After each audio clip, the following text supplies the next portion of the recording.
Hello மக்களே, கார்த்தி தீபா செம இன்ட்ரெஸ்டிங்கா போயிட்டு இருக்கு. கார்த்தி செம அதிரடியா வசந்தாவை கண்டுபிடிச்சு அப்படியே மண்டபத்துக்கே கூட்டிட்டு வந்துடுறாங்க. ரேவதி, கார்த்தி எல்லாரும் சேர்ந்த மாதிரி வசந்தா மூலமா அந்த ஃப்ராடு மாப்பிள்ளை பத்தின எல்லா உண்மையும் சொல்லலாம்னு நினைக்கிறாங்க. அதே சமயத்துல எல்லாத்தையும் தெரிஞ்சுக்கிட்ட சந்திராவும் சாமுண்டேஸ்வரியை எவ்வளவோ பிரெயின் வாஷ் பண்ண பாக்குறாங்க. என்னதான் இருந்தாலும் நம்ம கார்த்திக் கடைசி நேரத்தில் சாமுண்டேஸ்வரி அத்தை கிட்ட எல்லா விஷயத்தையும் சொல்றது மட்டும் இல்லாம துர்காவோட மேரேஜை அப்படியே தடுத்து நிறுத்திடுறாங்கன்னே சொல்லலாம். வீடியோக்குள்ள போறக்கு முன்னாடி நம்ம சேனலுக்கு ஒரு லைக் அண்ட் சப்ஸ்கிரைப் பண்ணிடுங்க மக்களே. அப்படியே பக்கத்தில் இருக்க பெல் ஐக்கானையும் கிளிக் பண்ணிடுங்க. அப்பதான் நான் போடுற வீடியோலாம் உங்களுக்கு நோட்டிஃபிகேஷனாக வரும். ரேவதியும் எப்படியாவது தன்னோட தங்கச்சி துர்காவோட வாழ்க்கையை காப்பாத்துறேன்னு சொல்லிட்டு ஒரு இடத்துல போய் மாட்டிடுறாங்கன்னே சொல்லலாம். அதே இடத்துல தான் வசந்தாவையும் அடைச்சி வச்சிருக்காங்க. அப்படியே ரேவதி அந்த லொக்கேஷனை நம்ம கார்த்திகிட்ட ஷேர் பண்ணவும் கார்த்தி செம அதிரடியா என்ட்ரி ஆகி நம்ம ரேவதியும் வசந்தாவையும் அந்த இடத்துல இருந்து காப்பாத்தி கூட்டிட்டு போயிடுறாங்க.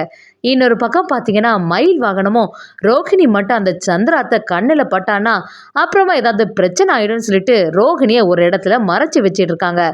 கார்த்தியும் வசந்தா கிட்ட நீ எதுக்குமே கவலைப்படாதுங்க, கண்டிப்பாக உங்கள் வாழ்க்கையை நான் காப்பாற்றுவேன். அது மட்டும் இல்லாமல் துர்கா கூட அந்த மேரேஜை நடத்த விட மாட்டேன், அவளோட வாழ்க்கையை இந்த பிரச்சனையிலேருந்து நான் காப்பாற்றுவேன்னு சொல்லிட்டு நம்ம வசந்தாவுக்கும் ரேவதிக்கும் நம்பிக்கையை கொடுக்குறாங்க. வசந்தாவை நம்ம கார்த்தியை பார்த்து, அண்ணா நான் உங்களை தான் நம்பியிருக்கேன், அந்த செல்வம் நல்லவனே கிடையாது, என்னை ஏமாற்றி என் வயத்தில் ஒரு குழந்தையும் கொடுத்துட்டு போயிட்டான், அவனை போய் கேட்டால் என்னை துரத்தி விட்டுட்டான், கண்டிப்பாக நீங்கள் எங்கே கூப்பிட்டு உண்மையை சொன்னாலும் நான் அந்த இடத்துல சொல்லுவேன்னு சொல்லிட்டு நம்ம கார்த்திக்குடைய வசந்தாவும் நம்பிக்கையாட்டு போகிறாங்க.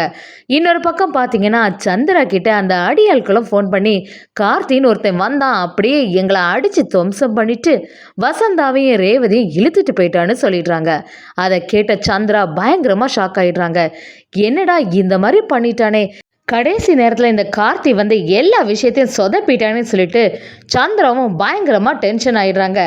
அந்த வசந்தா மட்டும் எல்லா உண்மையும் சொல்லிட்டானா அப்புறமா எல்லாமே சொதப்பிடும், இப்போ என்ன பண்ணுறது அப்படின்னு சந்திராவும் யோசிச்சே இருக்காங்க.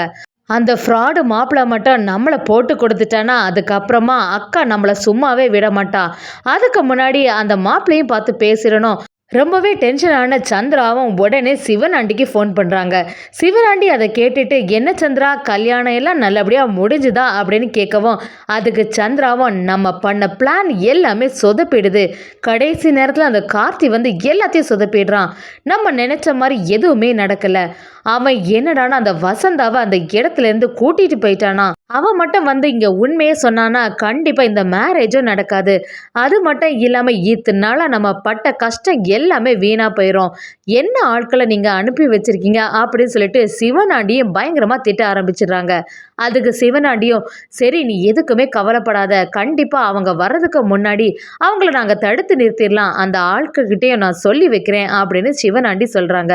அதை கேட்ட சந்திராவும், சரி நீங்கள் ஒரு பக்கம் அவங்க இந்த மண்டபத்துக்கு வராமல் தடுத்து நிறுத்துங்க, இன்னொரு பக்கம் என்னோட அக்கா சாமுண்டேஸ்வரி கிட்ட ஏற்கனவே நவீன் இந்த மாதிரிலாம் பண்ணியிருக்கானல்ல, அதனால் அவன் தான் ஒரு ஆளை அரேஞ்ச் பண்ணி இந்த மாதிரி அந்த மாப்பிள்ளை தான் எல்லாத்துக்கும் காரணம்னு சொல்லிட்டு பொய் சொல்ல வச்சிருப்பான் அப்படின்னு என்னோட அக்காவை அப்படியே மைண்டை டைவெர்ட் பண்ணி விடுறேன் அப்படின்னு சொல்லி வைக்கிறாங்க.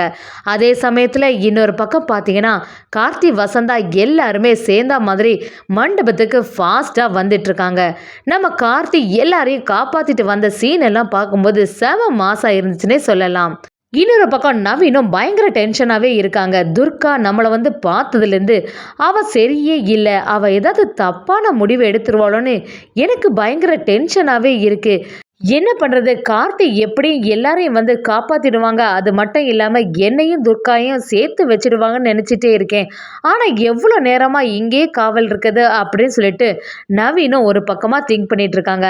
அப்படி இருக்கும்போது துர்காவும் எப்போதான் கார்த்தி மாமா எல்லா உண்மையும் சொல்லி என்னையும் நவீனையும் சேர்த்து வைப்பாங்கன்னு தெரியல, எனக்கு நேரம் போக போக ரொம்பவே பயமாக இருக்குது, ஏற்கனவே இந்த மணமேடை வரைக்கும் கல்யாணம் வந்தாச்சு, இதுக்கு மேலே எப்படி தடுத்து நிறுத்த போகிறாங்கன்னு புரியலைன்னு சொல்லிட்டு துர்காவும் ரொம்பவே ஃபீல் பண்ணிட்டு இருக்காங்க. எப்படியாவது இந்த இடத்துல இருக்கிறத விட உலகத்தை விட்டே போயிடலாம்னு சொல்லிட்டு முடிவெடுக்கிறாங்கன்னே சொல்லலாம். அதே சமயத்தில் சந்திராவும் அடுத்த பிளானை போட ஆரம்பிச்சிட்டாங்க. அப்படியே சாமுண்டேஸ்வரி கிட்ட போய், அக்கா நம்ம நினைச்ச மாதிரியே துர்காவோட மேரேஜ் நல்ல சிறப்பா முடியணும். அது மட்டும் இல்லாம நவீன் எப்படி இருந்தாலும் இந்த கல்யாணத்தை நிறுத்தணும்னு சொல்லிட்டு ஏதாவது பிளான் பண்ணி பண்ண பார்ப்பான். எதையுமே நம்ம நம்ப கூடாது. அந்த நவீன் ஏற்கனவே துர்காவை ஒன் சைடா லவ் பண்ணிட்டு இருந்தான். துர்காவை மேரேஜ் பண்ணதுக்காண்டி எந்த பொய்யும் சொல்ல தயங்க மாட்டான்.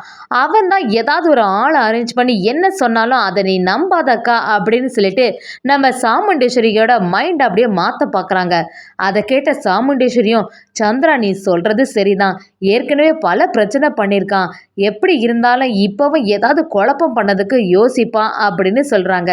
இதை கேட்ட உடனே சந்திராவும், அக்கா நம்ம சொன்ன மாதிரி எல்லாமே நம்பிட்டான், இனி யார் எது சொன்னாலுமே அவன் நம்பாத மாதிரி நம்ம பார்த்துக்கணும் அப்படின்னு நினைக்கிறாங்க. அப்படியே அடுத்து அந்த மாப்பிள்ளை கிட்ட போய் இந்த மாதிரி வசந்தா தப்பிச்சிட்டா, எப்படி இருந்தாலும் இந்த மண்டபத்துக்கு வந்துடுவான்னு சொல்றாங்க. அதை கேட்ட ரொம்பவே பதட்டமான அந்த மாப்பிள்ளையும், என்ன சொல்றீங்க, அவ வந்தானா அப்புறமா எல்லா விஷயமும் தெரிஞ்சிடுமே, இந்த கல்யாணமும் அப்புறம் நடக்காதே அப்படின்னு சொல்லவும், சந்திராவும் அவங்க கிட்ட கல்யாணம் கண்டிப்பா நடக்கணும், அது மட்டும் இல்லாம அந்த வசந்தா இந்த மண்டபத்துல வந்து என்ன சொன்னாலும் அதுக்கு நீ எதுவுமே சொல்லாத, நான் இதுக்கெல்லாம் காரணம் இல்ல, வேற யாரோ தான் சதி பண்ணிருக்காங்க அப்படின்னு சொல்லி சமாளிச்சுட்டு சந்திராவும் ஒரு பிளானை போட்டு மாப்பிள்ளை கிட்ட சொல்லுறாங்க. அதே சமயத்துல என்ன பிரச்சனை வந்தாலும் என்னோட பேரை நீ சொல்லவே கூடாது, என்னை மட்டும் அந்த இடத்துல மாட்டி விட்டியனா அடுத்து என்ன நடக்கணும் உனக்கே புரியும்ல அப்படின்னு சொல்லி அவங்கள மிரட்டி வைக்கிறாங்க. அந்த மாப்பிள்ளையும் சந்திரா கிட்ட வந்து என்ன நடந்தாலும் உங்களோட பேரை சொல்ல மாட்டேன்னு சொல்லி வைக்கிறாங்க. இன்னொரு பக்கம் பார்த்தீங்கன்னா ஒரு வழியா நம்ம கார்த்தி, வசந்தா, ரேவதி எல்லாரும் சேர்ந்த மாதிரி மண்டபத்துக்கே வந்துடுறாங்க. அப்படியே ஒரு பக்கம் மயில் வாகனமும் என்னடா சந்திரா அத்தை இங்கே அங்கேயுமா போறது மாதிரி இருக்கே அப்படின்னு சொல்லிட்டு கவனிச்சிட்டு, சாமுண்டேஸ்வரி அத்தை கிட்ட தான் இந்த சின்னத்தை ஏதோ போய் சொல்லியிருக்காங்கன்னு கவனிச்ச உடனே அப்படியே நம்ம கார்த்தி சகலை கிட்ட சொல்லிடுறாங்க.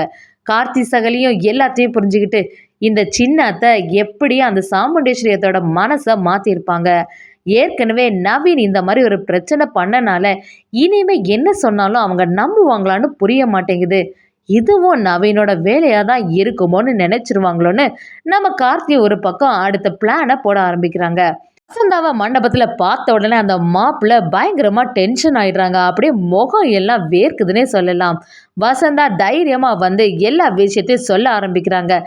அப்படியே கார்த்தியை சாமுண்டேஸ்வரி கிட்ட வந்து, அத்தை இவங்க சொல்றது எல்லாமே உண்மைதான், அந்த மாப்பிள்ளை நல்லவன் கிடையாது, ஏற்கனவே இவங்களை ஏமாத்திருக்கானான்னு சொல்றாங்க. இதை கேட்ட சாமுண்டேஸ்வரியும், யார் சொல்லியிருந்தாலும் நம்பியிருக்க மாட்டேன், ஆனா நீங்க சொல்றதுனால தான் எனக்கு யோசனையா இருக்கு, அவ்வளோ பெரிய ஃப்ராடு மாப்பிள்ளையா இவன் அப்படின்னு சொல்லிட்டு பேச ஆரம்பிக்கிறாங்க. இன்னொரு பக்கம் சந்திராவும் சாமுண்டேஸ்வரி கிட்ட வந்து, இதுவும் அது நவீனோட வேலையாக தான் இருக்கும், நவீனுக்கு சப்போர்ட் பண்ணுற மாதிரி தான் எல்லாரும் இருக்காங்க அக்கா, நீ எதுவுமே நம்பாத, அவன் தான் ஒரு ஆளை செட் பண்ணி இந்த மேரேஜ் நடக்கக்கூடாதுன்னு சொல்லி இது எல்லாம் பண்ணியிருப்பான் அப்படின்னு நம்ம சாமுண்டேஸ்வரி கிட்ட சொல்லிட்டு இருக்காங்க. சாமுண்டேஸ்வரியும் கொஞ்சம் குழப்பம் ஆகுறாங்கன்னே சொல்லலாம்.